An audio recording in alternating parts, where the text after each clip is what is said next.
개발을 하다 보면 여러 동작을 반복해야 하는 경우가 종종 생깁니다.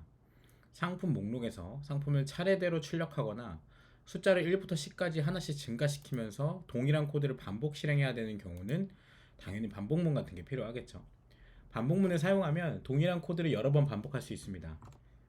DIY가 있고 DRY가 있잖아요. Do it yourself, don't repeat yourself. DIY를 좋아하셔서는 안 됩니다. 내가 스스로 하는 게 아니라 반복을 하지 않고 처리하는 방식을 열심히 연습하셔야 돼요. Don't repeat yourself로 생각을 하셔야 됩니다. 내가 직접 하지 않고 내가 반복하지 않고 컴퓨터한테 맡기는 형태로 가는 거죠. 그래서 그런 반복문을 할 때 while과 for문이 꼭 필요합니다. while의 반복문 문법은 다음과 같습니다. while이라고 쓰고 여기에 조건이 오게 돼요. 해당 조건이 맞으면 아래 코드 구문이 실행되게 됩니다. 조건이 true이면 반복문 본문의 코드가 실행됩니다. 여기가 실행이 된대요. 아래 반복문은 조건 i가 3보다 작을 때까지 이 만족할 동안 i를 계속해서 출력해 준대요. 코드를 좀 보게 되면 while문이 있고요. 그 위에 i가 정의되어 있습니다. i는 현재 0이고 i가 이곳에 오겠죠. 그러면 0이 3보다 작나요? 맞죠. true이기 때문에 해당 코드 블럭이 실행이 되고요. 그리고 i를 플러스 후증가를 하고 있습니다. i가 증가가 됐어요. 그럼 몇이 돼요? 1이 되겠죠? 1씩 증가하는 거니까. 그럼 그 1이 다시 어디로 오냐? 다시 이 자리로 옵니다. 그리고 또 한 번 비교를 해요. true죠. true를 출력합니다. 1을 출력하겠죠? 네. 그리고 다시 i가 증가가 돼서 2가 돼요. 2가 어디로 와요? 이 자리로 옵니다. 비교를 해요. true입니다. 2를 출력하고요. 다시 2를 증가하게 되는데 그 다음 얘는 3이 되겠죠. 자, 3을 비교해요. 3은 3보다 작나요? 아니죠. false가 되면 더 이상 반복문을 실행하지 않습니다. 그래서 여기서는 총 0, 1, 2가 차례대로 출력이 되고 끝이 나 버리는 거죠. 반복문 본문이 한 번 실행되는 것을 반복, iteration이라고 얘기를 한대요. 많은 분들이 이 i를 index라고 착각하시는 분들이 계신데 index가 아니라 iteration의 줄임말인 i를 사용한 겁니다. 위 예시에선 반복문이 3번의 iteration을 만듭니다. i++가 없었다면 이론적으로 반복문이 영원히 반복됐을 겁니다. 이게 없었으면은 값을 증가시키지 못하니까 계속 비교를 통해서 투루가 떨어진가 얘가 계속 반복이 되겠죠. 그럼 나중에 브라우저가 멈춰버리게 돼요. 그래서 브라우저는 이런 무한반복을 멈추게 해주는 실질적인 수단을 제공합니다. 이 서버 사이드 자바스크립트도 이런 수단을 제공해 주므로 무한반복되는 프로세스를 강제로 종료시킬 수 있어요. 이거는 요즘 시대에 들어와서 브라우저가 똑똑해졌기 때문에 그런 거고요. 예전 브라우저는 얘를 계속 반복시키다 보니까 결국 컴퓨터까지 꺼져버리게 되는 문제가 종종 생겼습니다. 저는 옛날에 그 버디버디 세대였거든요. 버디버디를 할 때 누가 이렇게 뭘 보내서 링크를 딱 들어가면은 얼럿 창이 계속 떴었어요. 이건 뭐 끄지도 못하고 막 그런 사이트들이 몇 개 있었거든요. 근데 이제는 브라우저가 똑똑해졌기 때문에 그런 걸 제공해주지 않죠. 반복문 조건엔 비교뿐만 아니라 모든 종류의 표현식, 변수가 올 수 있습니다. 조건은 while에 의해 평가되고 평가 후엔 불린 값으로 변경이 된대요. 아래 예시에선 while i가 0보다 같지 않다를 짧게 줄여서 while i를 만들어 보겠습니다. 결국 이 값이 false가 되면 멈추게 되는 거니까 i를 3이라고 놓고 얘를 true가 떨어지니까 얘가 지금 3이 오면 형변환을 하겠죠. true니까 찍고 i를 마이너스 3, 2, 1까지 가고 0이 되는 순간 어때요? 0은 false죠. false이기 때문에 역시 반복문을 실행하지 않게끔 쓸 수도 있다라는 거예요. 그게 바로 여기서 얘기하는 겁니다. 조건에 의해 평가가 되고 평가 후엔 불린 값으로 변경이 된다라는 거죠. 본문이 한 줄이면 중괄호를 쓰지 않아도 된대요. 이런 식으로 쓰지 않아도 되지만 우리 if문에서 어땠어요? 웬만해서 써주는 게 좋다 그랬죠. 가독성을 위해서. 그래서 우리도 같이 한 줄이더라도 중괄호를 기입해서 개행을 해주는 게 보다 바람직한 형태인 것 같습니다. 자, do while 반복문도 있어요. do while 문법을 사용하면 컨디션을 반복문 본문 아래로 옮길 수 있습니다. 코드가 조금 달라지는데요. do 뭐예요? 먼저 일단 하는 거예요. 지르고 보는 겁니다. 일단 이 해당 코드는 무조건 최초 일행을 실행이 돼요. 최초 일행. 최초 1회 실행이 되고 그 다음 조건문에 따라서 더 반복할지 말지를 결정하는 게 do while 반복문이다 라고 보시면 돼요.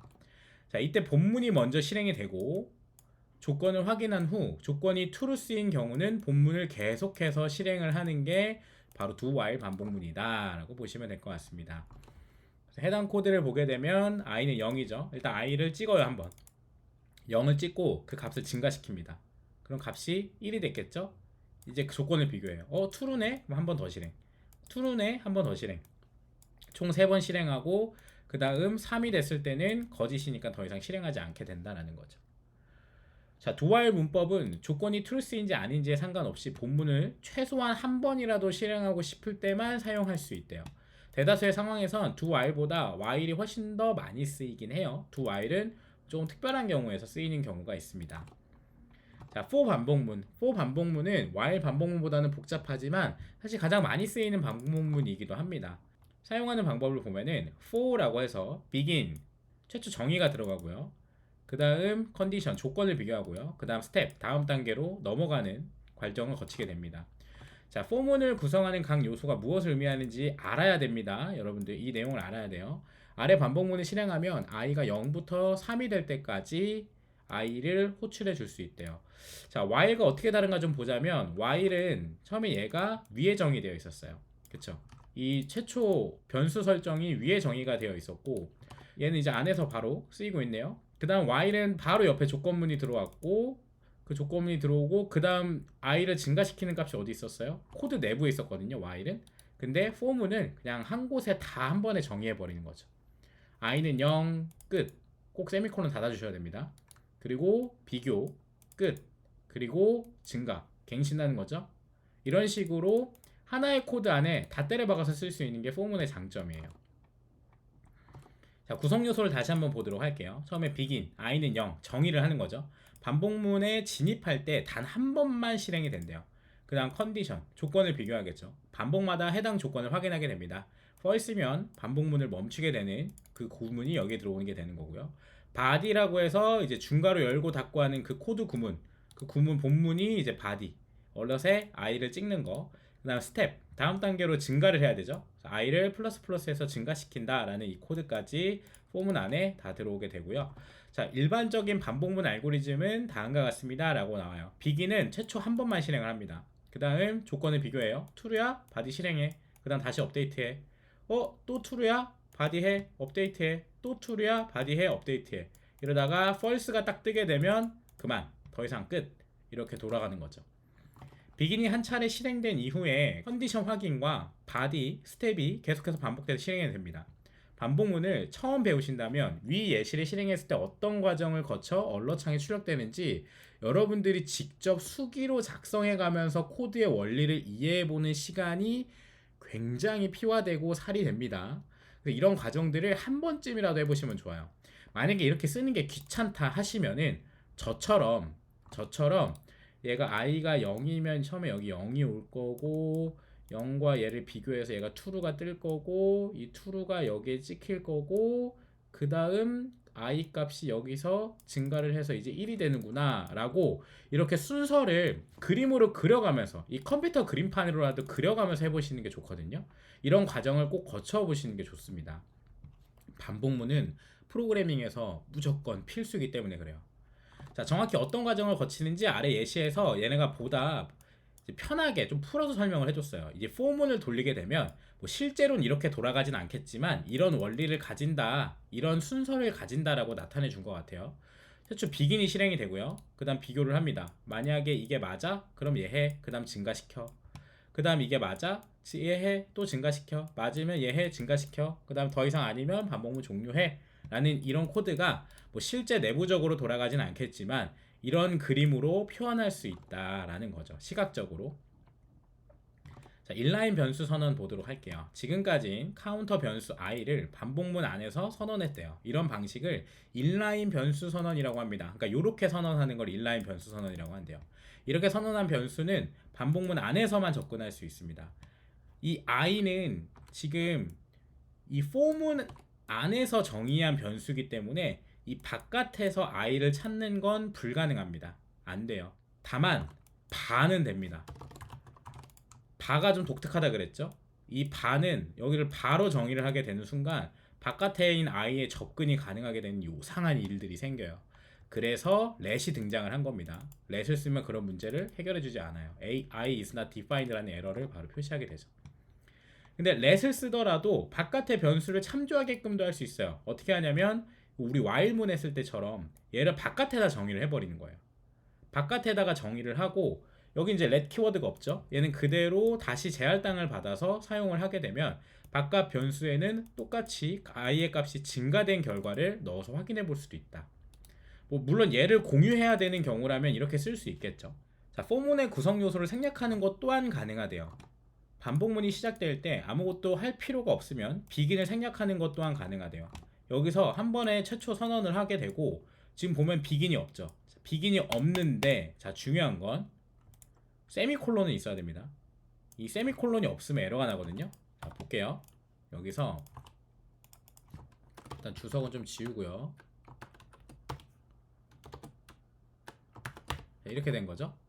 바깥에 정의를 하고 그 다음 i를 비교하고 i를 증가시켜서 하나하나씩 찍는다. 결과 확인해보면 0, 1, 2가 이렇게 순서대로 출력이 되죠. 자, 근데 제가 여기서 세미콜론을 딱 안 쓰고 탁 쳐버리게 되면 에러가 납니다. 이 마침표는 있어야 돼요. 얘가 이 공간이었다라는 표식은 남겨놔야지 구성 요소를 생략하면서 쓸 수가 있습니다. 자, 스텝 역시 생략할 수 있습니다 라고 되어 있는데 스텝도 여기서 생략을 했으면은 이 밑에서 그냥 코드 구문 안에서 쓸 수도 있어요. 이런 while문이랑 굉장히 비슷해지죠. 맞아요. while과 for문은 굉장히 비슷합니다. 그래서 여러분들이 연습을 하실 때 while문을 for문으로 바꾸는 연습을 하시거나 for문을 while문으로 바꾸는 연습을 계속 해주셔야 돼요. 마치 if문을 바꿔보는 거 그런 것들과 굉장히 비슷한 거죠. 자, 이렇게 완전 다 없앨 수도 있대요. 그냥 정말 땀나는 상황이 됩니다. 이렇게 땀땀으로 표시하게 되면 끊임없이 반복문이 실행이 돼서 얘는 계속 돌아가게 됩니다. 무한 반복이 돼요. 이런 상황은 오지 않게끔 해주셔야 되고요. 반복문을 빠져나오는 것도 가능해요. 대개는 반복문의 조건이 false가 되면 반복문이 종료가 됩니다. 그런데 특별한 지시자를 따로 제공해 준대요. 그게 바로 break. 이 break를 사용하면 언제든 원하는 때에 반복문을 다 빠져나올 수가 있다라고 나와 있어요. 자, 반복문은 사용자에게 일련의 숫자를 입력하도록 안내를 했고요. 사용자가 아무런 값도 입력하지 않으면 반복문을 종료합니다 라고 되어 있는데 해당 코드를 좀 볼게요. 자, 변수를 선언했습니다. sum이라는 변수는 숫자 0이에요. 그리고 프롬프트를 통해서 값을 입력받고 있고요. 자, while문이 도는데 여기가 true네요. 이거 뭐예요?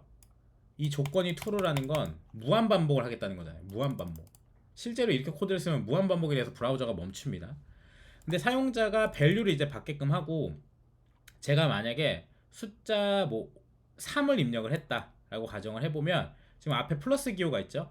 그러면 처음에 프롬프트를 통해 들어온 값은 문자 3일 거예요. 그 문자 3을 숫자 3으로 변형을 해주고요. 그 숫자 3이 value에 담기게 됩니다.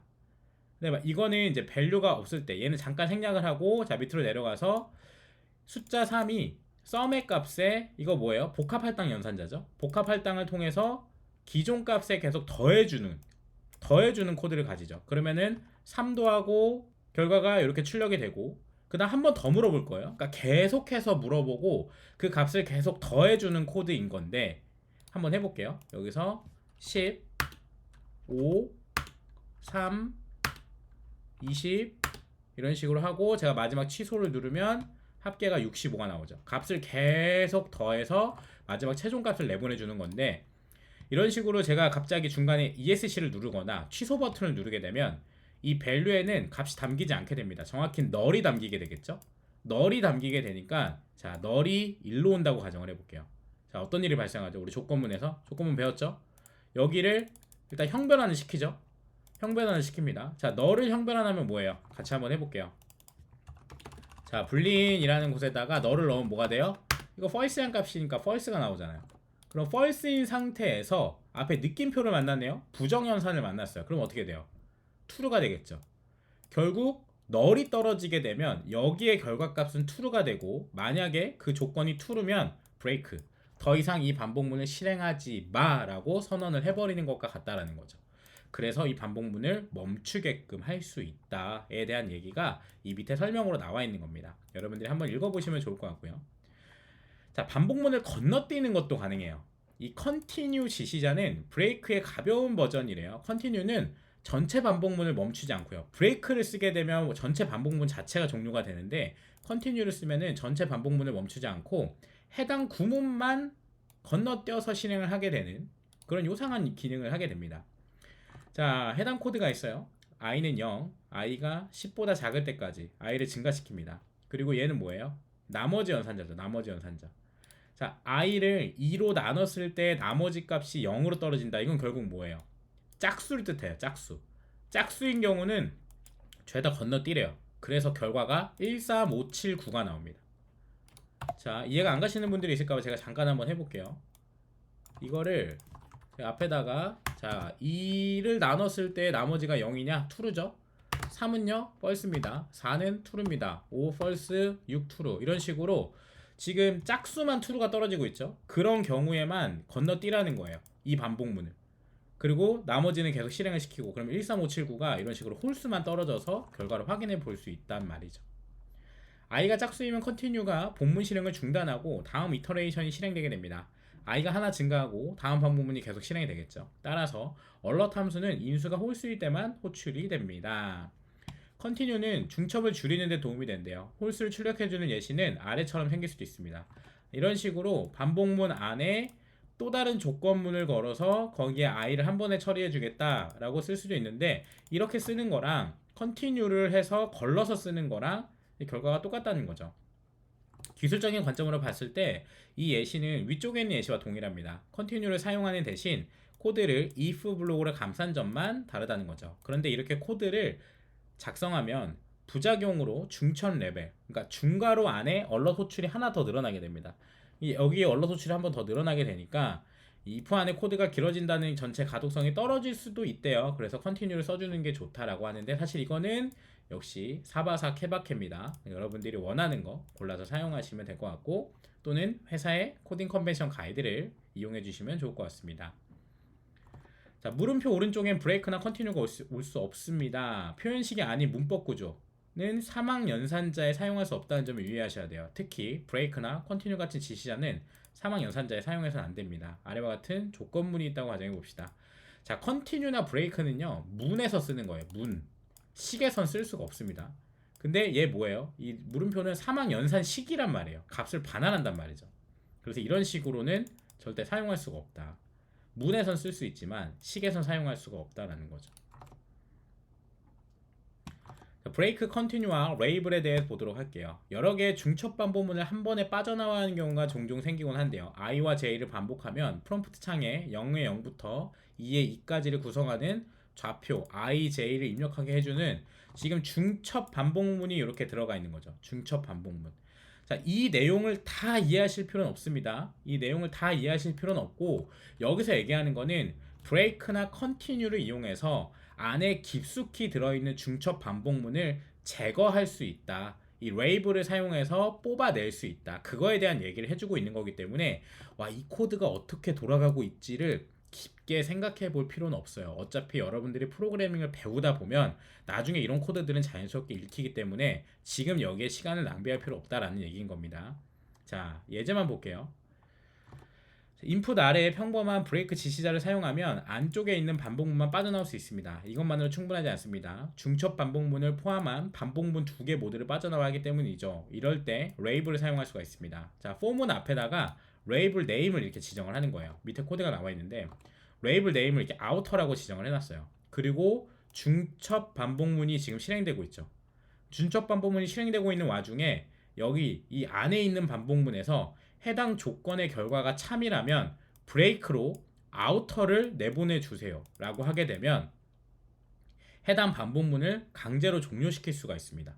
안쪽 반복문에서도 바깥쪽 레이블에 대한 참조를 넣게 되면 그 조건에 따라서 반복문을 종료시켜 버릴 수 있다가 포인트인 겁니다. 컨티뉴 지시자를 레이블과 함께 사용하는 것도 가능합니다. 두 가지를 같이 사용하면 레이블이 붙은 반복문의 다음 이터레이션이 실행이 됩니다. 레이블은 마음대로 점프할 수 있게 해주지 않아요. 레이블을 사용한다고 해서 원하는 곳으로 마음대로 갈 수 있는 게 아닙니다. 그래서 이런 식으로 사용하는 것 또한 불가능하다. 브레이크와 컨티뉴는 반복문 안에서만 사용할 수 있고 레이블은 반드시 브레이크나 컨티뉴 지시자 위에 있어야지만 사용이 가능합니다. 자, 요약입니다. 지금까지 세 종류의 반복문에 대해 살펴봤습니다. while, 각 반복이 시작되기 전에 조건을 먼저 확인하고 실행을 한다는 거죠. do while을 최초 한 번은 실행을 합니다. 그리고 조건을 비교하고 거기에 맞춰서 반복을 실행한다는 거. form은 각 반복문이 시작하기 전에 조건을 확인합니다. 여기서 begin, condition, 스텝에 대한 모든 단계를 넣을 수도 있고 원한다면 인라인 요소를 생략해서 제거해서 쓸 수도 있다라고 했었죠. 무한 반복문은 보통 while에 true를 써서 만듭니다. 무한 반복문은 여타 반복문과 마찬가지로 브레이크 지시자를 사용해 멈출 수 있습니다. 현재 실행 중인 반복에서 더는 무언가를 하지 않고 다음 반복으로 넘어가고 싶다면 continue 지시자를 사용해서 건너뛰기를 할 수도 있고요. 반복문 앞에 레이블을 붙이고 브레이크나 컨티뉴를 이용해서 해당 레이블을 빠져나오게끔 설정을 할 수도 있다라고 알아봤습니다. 사실 레이블까지 깊게 이해하실 필요는 없지만 이렇게 while문과 for문 이 두 가지는 꼭 이해할 필요가 있습니다. 그래서 여러분들이 반복문을 작성해 봤을 때 while문으로 써봤던 거를 for문으로 바꿀 수 있어야 되고 for문으로 써봤던 거를 while문으로 바꿀 수 있는 이런 연습이 필요하겠죠.